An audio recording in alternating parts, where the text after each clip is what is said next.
PCG TV. In that light, there is light.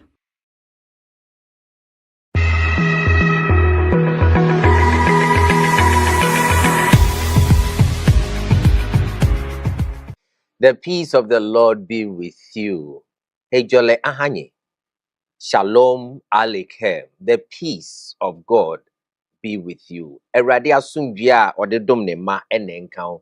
Onuadofo a wohwe ye ene. We welcome you to Pcg Diaspora, and this program is designed to bring you to life and to understand the work of the Present Church of Ghana when it comes to our mission work in the diaspora. You know already that the Present Church of Ghana has 21 presbyteries. Two among these presbyteries found not in the soils of Ghana, but outside. That is the North America Australia Presbytery as well as the Europe Presbytery. It is our prayer that very soon we'll be counting not just two, but we'll be counting more of the presbyteries scattering all over the place.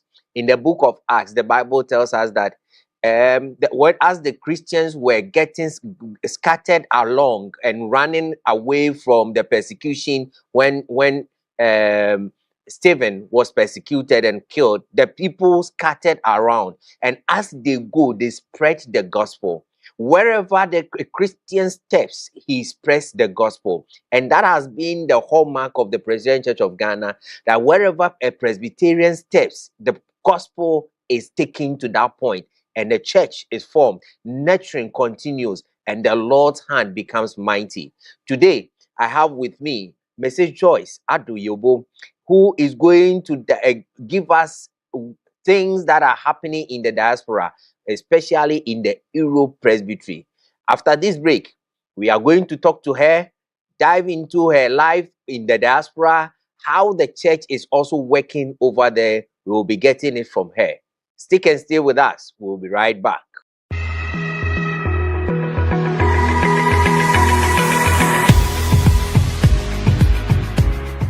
Welcome back. Like I told you that today I have a very special guest, Mrs.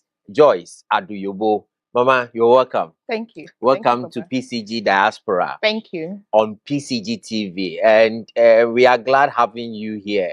So how are you doing? I'm good. Thank you. We thank God. We thank, and how is the family? Everybody? Everybody is fine. Okay. So let's begin by knowing who Mrs. Joyce Aduyobo is. Who are you? I'm Joyce, like you said. Yes. Born in the United Kingdom, London to be precise. Stayed for about 3 years, came home with my parents, obviously, so I don't even remember my life in the UK. Early life over there. I came to Ghana, schooled in Ghana, primary schools. I changed a lot because my dad was a banker, so we moved from places to places. Okay. But I remember my secondary school, 1 to upper 6, was at Ghana Secondary School, Koforidua. Okay. And then from there, I went to the University of Cape Coast. Okay. Whilst there, I think I remember during the Rawlings time, there was a strike. Lecturers went on strike for a very long time. We were home for over a year. Okay. So that's when my parents decided to just send me back. So that's how I ended back in the diaspora. Wow. Wow. That's great to know. And so you went back around what age? I went back around, I was about 26. About 26. Yeah, By then you had completed the university? Or no.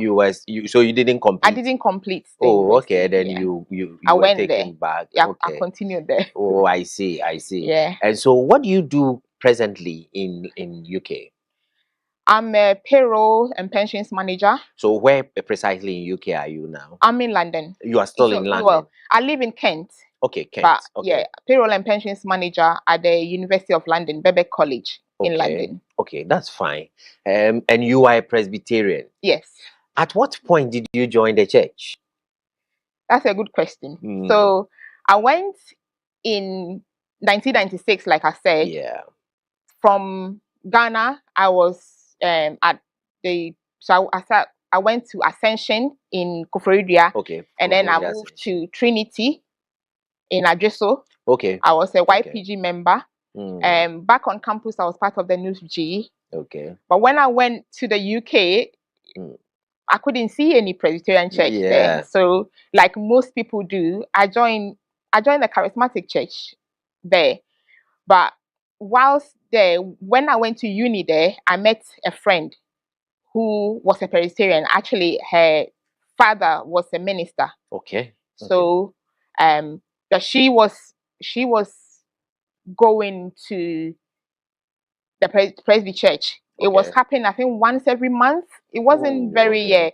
They had a Ghana Union or Christian something. There was this church that they used to go. Okay. But then once every month, they had a Presby, Presbyterian so church, Presbyterian meets. So she invited me, and I was going, not too frequent. I was just going once a while. I can count about 5 times, and then eventually decided to join when Presby was in full session. Trinity congregation was in full session in 2006. I see.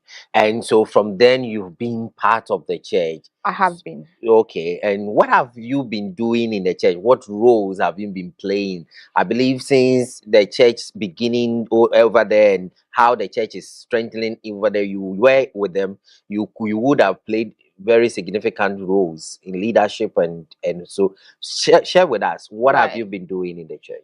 Right. So when I first started at Trinity, the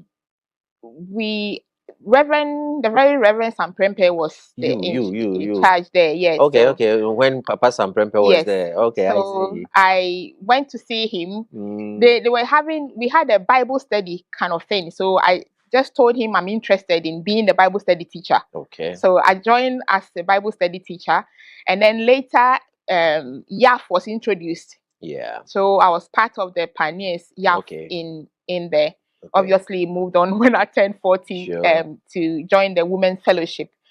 I've been the local treasurer for 8 years. I see. I've been the district treasurer for 2 terms, and currently I'm the director of finance for Europe Presbytery. Oh, I see. Then money is here.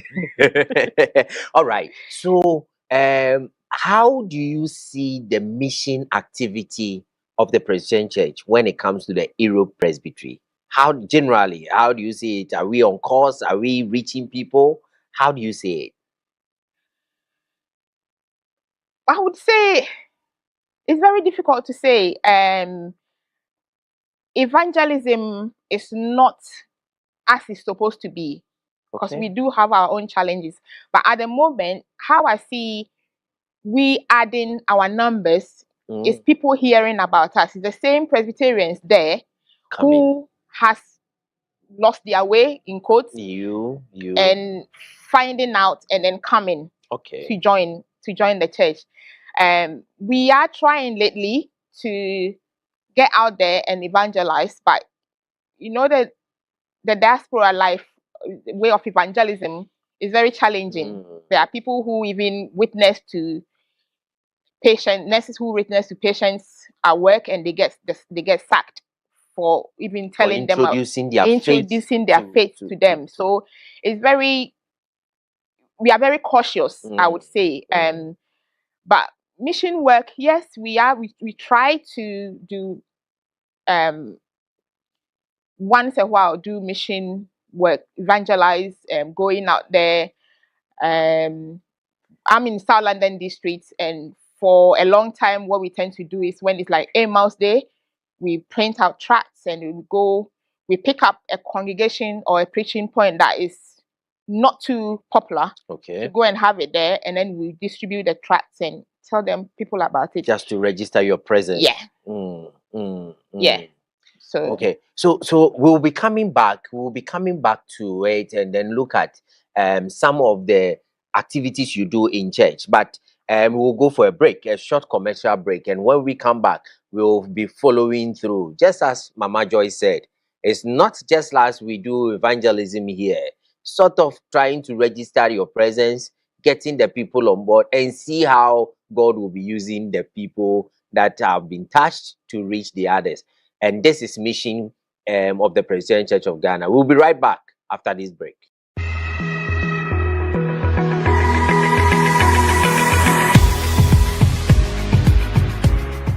The peace of the Lord be with you. Welcome back.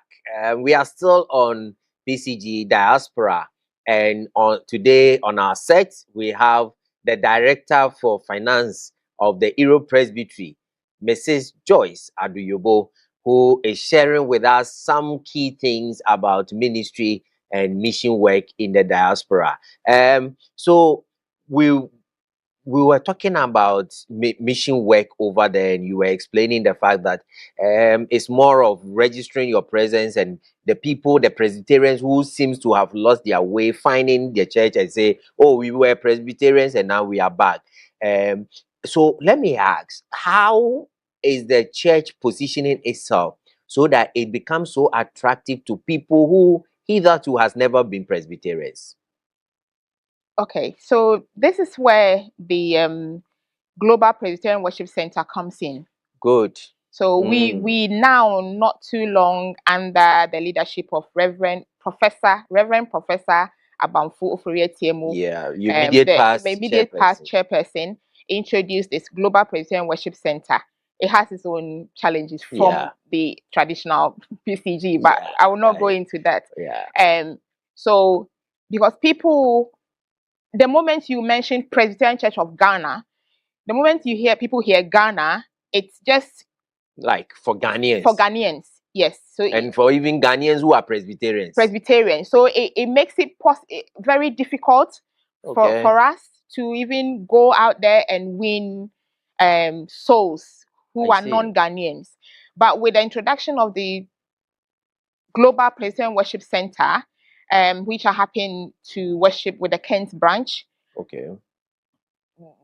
Even the name, nothing gives it as like Ghanaian church. It becomes a global sense of it. Yes, all we are saying is that we are a worship center. Okay. So come worship with us. We are very fortunate. We are close to a campus, the University of Greenwich, I think, Medway campus. Okay. We go there, we mount to when they are doing like open days where other businesses go. We also take a slot and then we share our faith there. People come. The challenge is that most of these students wouldn't have, obviously, don't know how to get to the church. Then we have to sacrifice, and those who would want to come to church, transport them to come to church. We do have, not until recently, Zimbabwean family who were with us, a family of 4, man and wife and 2 children. But they've moved to Australia. So and they were blending, they were part of it. Not like we would bring to the conventional PCG. Go there and the service is solely the Presbyterian style, the tree, or the dialect, our local dialect, and it makes it very difficult for them to blend. Even with the Global Presbyterian Worship Center, I remember when the current chairperson came to visit us, and after church, and we were speaking in tree vernacular, he banned us. No one should sit, just so that it will make people comfortable to stay and socialize after service. Because if you do everything in English and then after church you just switch to the socialization becomes difficult. So try to discourage us from doing that. So yes, with the global, and we still, by God's grace, getting more branches, which I think is going to help.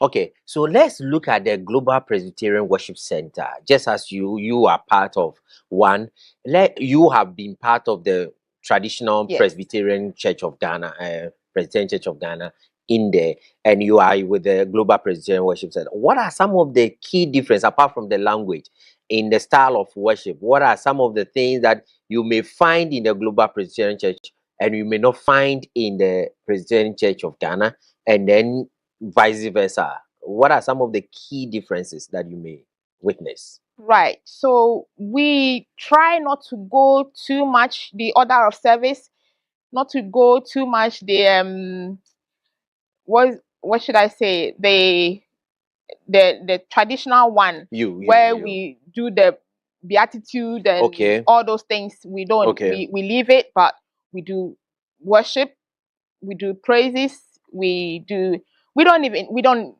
no processional hymn, no recessional hymns.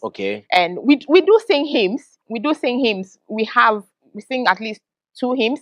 We have the English hymn. And then we sing sometimes meditation and closing hymn. So that it won't be too much. And then we do have the Amazing Grace hymnal. I think that was published by the Osu. Ebenezer. I think so. Amazing Grace hymnal, which also have these combine all these hymns, lovely hymns. So we do have that one too as well. And then we give the youth more chance. We give the youth more chance. For in my I can talk about Kent, where I am. Let's talk about Kent. In a month, let's say there's 4 Sundays in a month. The first month is a prayer Sunday. We don't do all this order of service and all that. Yeah, we do praise and worship. We do, and then we go straight small exhortation and then into prayer. Which people, what I've noticed is that when it's prayer Sunday, a lot of people come to church. I see. When it's prayer Sunday, and then the second Sunday we have communion. We do have communion, and then the third Sunday is a family service. That family service is where we leave it for the youth. To do their own thing. So not when we say do their own thing, with guidance, of course. So, not like you are out of it. So the youth will preach, they will do the service leading, praise and worship, explore all of that. So we even have more youth than adults in our church. Because of the style. We give them, and then I'll say we have like open forum, which I know other congregations, the traditional ones do, but we do have that. We do have time with a minister. So the youth have a time with a minister. We have the women's ministry. So we don't have singing band. We don't have church choir. And we have youth ministry, and then we have the men's ministry, and then we have the men's ministry. Women's ministry. I see. And then we have the children. So the minister tries every other month or every month, I don't even remember, but time with one of the ministries, sit with them, share their thoughts. They bring ideas. Then those that are good, we take it on board just to build the church. Wow. And Kent is Reverend Dr. Boabin. No, I'm Pabin. Oh, I see. So this style of worship life and focus is really reaching people, especially those who are not even Ghanaians. Right. Okay. So just as you mentioned, like in your area, like Kent or UK, Europe Presbytery, here in Ghana, we are able to go for revivals, and we spend 1 week revival, do the casting out. We do all the things that we want to do exorcism, and then do all the deliverance sessions and all that. How is it with the Europe Presbytery, specifically with the Global Presbyterian Worship Center? So with Europe Presbytery, obviously what you're saying here, we wouldn't have that there. Even if you organize, you won't get people coming unless you probably do it on a weekend, on a Saturday. Which I know somebody like Reverend Foster Ampofo, you once every month does this revival in his church. People tend to go. I know Trinity congregation, where I came from, also does half nights every last Friday of the month. Even at that, they've gone to work, they are tired, and hardly you get, sometimes you get a number, sometimes You won't get you wouldn't get. It's quite discouraging, but if you look at that, you wouldn't join. And then there's the issue of noise pollution. I would say they call it noise pollution. Noise pollution. Because I remember sometimes when we used to invite the Grace team, Evangelist Abu Affair and the team to come over, we do have like challenge. Because if you're doing all night, they will come. Sometimes you'll be there, and then the police will come to say that people have reported that you are making too much noise and all that. So we try not to do all this kind of revival and stuff like that. I mean, during the day you can do it, but if you do it during the day, like it has to be a weekend, and that's when everybody, like I've done Monday to Friday, I'm tired, or Monday to Friday, I haven't even cooked for the house.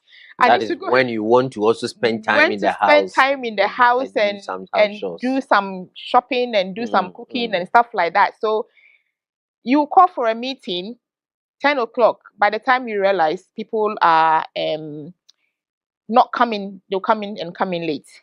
But back to GPWC, we have like retreats for the leaders.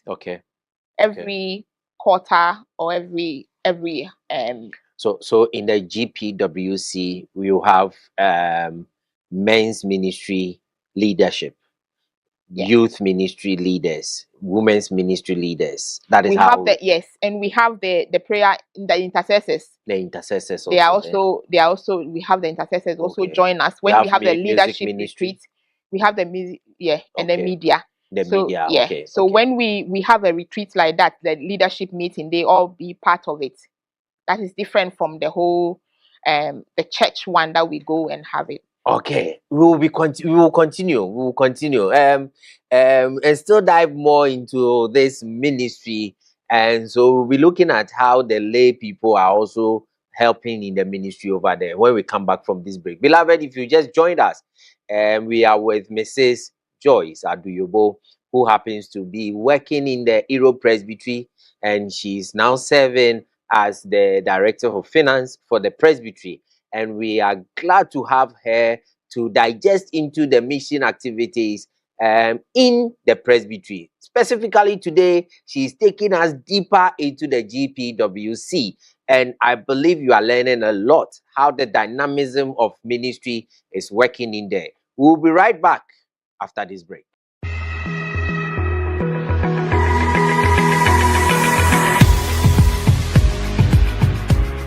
Welcome back. If you have just joined us, we are still with Mrs. Joyce Aduyobo, and she's giving us more insight. Let's continue by looking at the fact that we were talking about people may not even have time and all that. We've been hearing about those who have traveled. Most of them have traveled for greener pastures, and so the focus is like we are going for money, not to go and do church. How is it? How do you see that one coming in your congregation?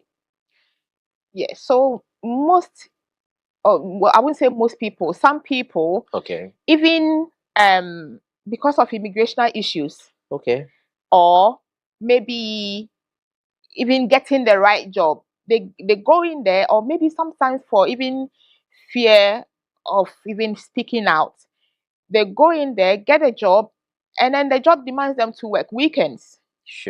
And you are desperate. You've tried. You've been home for 6 months, no job. You get this one, and they say you work on Sunday. You came here. You came to UK for money. There's no way you're going to say, "Oh, no, let me think about church," and say no. Until recently, my daughter got a job somewhere, part-time job somewhere. She went for the interview, and then they said you have to work weekends, and she said, yes, that's fine, but I cannot work Sunday before 2 o'clock. I can only work on Sundays after 2. I was shocked. I didn't even think we could do that. Until she came back to tell me that when she went for the interview, she said that. So she goes to church. Church finished at 12. That gives her 2 hours to prepare to go to work. It's very difficult when you've stayed for a very long time, or maybe because of like immigration issues, how you manage to even get this work. So as soon as you get it, you just grab it. You grab it, and then church is the last thing on your mind. Not that the last, you want to go, but if you don't go, how do you pay your rent? So you need to take that weekend role, and then go with it. So that's one of the challenges that. And I know weekends also gives you more marks when most of the sectors, Saturday, Sunday gives you kind of Sundays and bank holidays, you get double. Things like that. So people will want to grab onto that.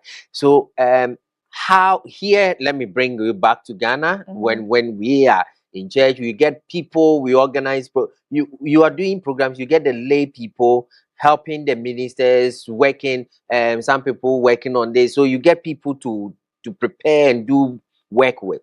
Looking at the shadows of most of the people over there, or some of the people over there, how do you see the involvement of the lay people in ministry when it comes to church ministry? How do you see them?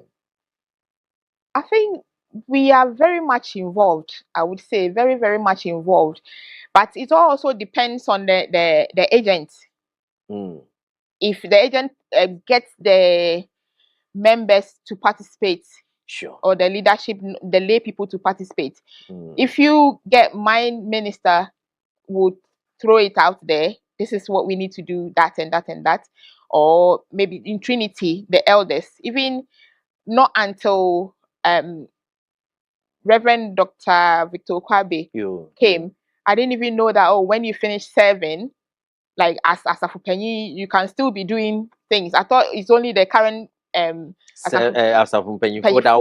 works. Oh, you understand? So that's what I'm saying. It's the ministers also getting the lay involved. So if you don't get them involved, they will be there and they will not come close, because there's that, oh, you where do you pray? So you sit down and let us also come in. That perception is there. That perception is there. So I don't even want to go near until I'm being invited.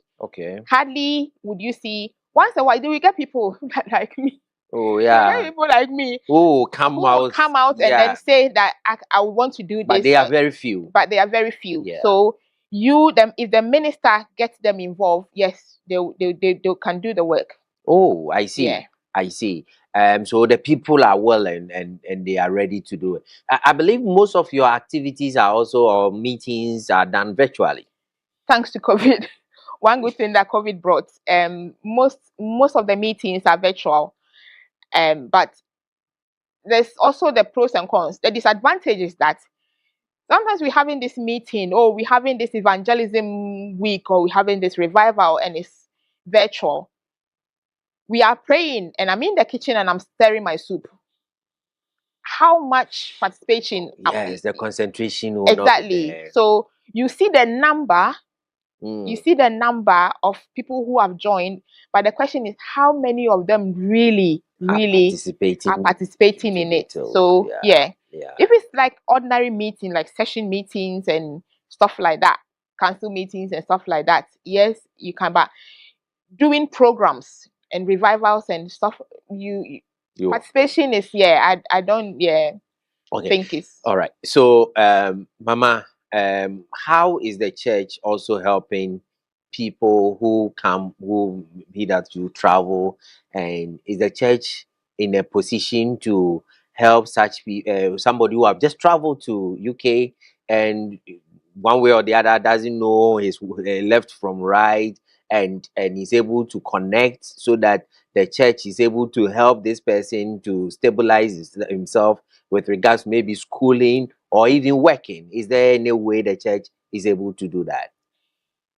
If you say church, I don't have an answer if it's Europe Presbytery per se or the district per se, but I can speak for your congregation, for my congregation, like GPW, or Trinity congregation, because Trinity. I've been in Trinity. I've been in Trinity for a very long time. Do they have something like? So they do have like new members, the people that greet the new members. So when you come in, so when you find your way into the church, and you come out and you introduce yourself, depending on your age group, so they can just give you to YAF, they can give you to YPG or whatever, and then there's this help that they would give you, help you find there are people there who I would say are very good in helping you find your feet. Oh, so that's yes. good. And then sometimes you hear people offering, oh, there's 2 bedrooms available, 1 bedroom house available if you are looking for a place, or someone is looking for a place if you have a room that you can offer. So we do that kind of things. Oh, that's fine. But what I've noticed is that, on the other hand, I know there's an app. Yes, Presby Connect. Presby Connect. I don't think most people know that app when they come. Okay. So they just there, like me. Well, me in those days there was no Presby Connect, so you have to like run around till you find your feet. But the Presby Connect, if that is very effective here, and then again the disadvantage, the only thing is that people come in, they do not even on cross of war. They don't even tell their ministers or that I'm traveling. Exactly. So if you do that, the minister can say, oh, which part of UK are you going to? And then with that Presby Connect, it can link you up to somebody, because I know it has a lot with telephone numbers and all on there. But people don't know that. So it's one key thing that this program has been drumming home to the people, everybody, that before you travel, get the app, connect yourself. As soon as you get to whichever place, not just UK, in America, in Australia, wherever you, even in the Middle East and those places, you just connect. And we have been drumming that one home on this program very much. So, Mama, bringing our conversation to a close, let me find out your last words to our cherished viewers who are listening to you, and your encouragement, something you will tell them as they pursue their Christian life and also pursue the life outside. My last words, I would say, keep up the good work that we are doing. I am a very proud Presbyterian. I always say that. Though I went like 10 years away and came back, but I am a very proud Presbyterian. And I anything that I do, I know I am sowing a seed, and one day it will grow. So every effort in the church, everything that you are doing, know that it will not be in vain. If you don't even reap it, your children or your children's children one day will reap it. Wow, that is powerful to hear from Mrs. Esther Aduyobo. Joyce. Mama Joyce Aduyobo. She has given us a lot to chew, a lot to really reflect on. And her last words are very powerful. That anything you do, remember, it's a seed. So if you sow good seeds, you will reap good fruits. On the other side, if you sow bad seeds, you will surely reap tares. And that is a message for you. If whatever you are doing, that's the Bible says, whatever your hand findeth to do, do it with all your might. And know that the Lord, your God, is with you. It's been wonderful having Mrs. Joyce Aduyobo. Mama, God bless you for coming. Bless you too for having me. And our regards to the family, and our prayer is with you, that even as you work in the church, may the Lord use you as an instrument to expand the gospel wherever you find yourself. And so long as you are so proud to be a Presbyterian, may a lot of people look up to you and say, I want to also be a Presbyterian. Amen. It's a wonderful thing, and we've taken note of that you are so proud to be a Presbyterian. Beloved in the Lord, all too soon, we are coming to a close with today's session, and it's been a wonderful discussion with Mrs. Joyce Aduyobo, who happens to be the Europe Presbytery chairperson, finance director, Europe Presbytery, the finance director for the Europe Presbytery, and she is in Kent, and she worships with the Global Presbyterian Worship Center in Kent. And it's been wonderful bringing us to bear how different the traditional Presbyterian Church of Ghana and the Global Presbyterian Church Worship Center has been doing, all to win souls for Christ. Like we started, and I was telling you, when the Christians got scattered, even in Antioch, the people sent the gospel there. And that is what God is using people like Mame Joyce to do over there. Erade na ye baby a ubi jina bia na kai se Erade ka ho. Na wo so be ma na sempa no atre. Erade yishira wo se utimi joining here. We are so glad that you were able to join us and be inspired for today's session. It's been with me, Reverend Ebenezer Nkano Usu, and this has been on PCG Diaspora. May the Lord bless you and keep you. May the Lord make his face shine upon you and be gracious unto you. May the Lord give you peace now and forevermore. We will meet again next week. Stay with us. Bye.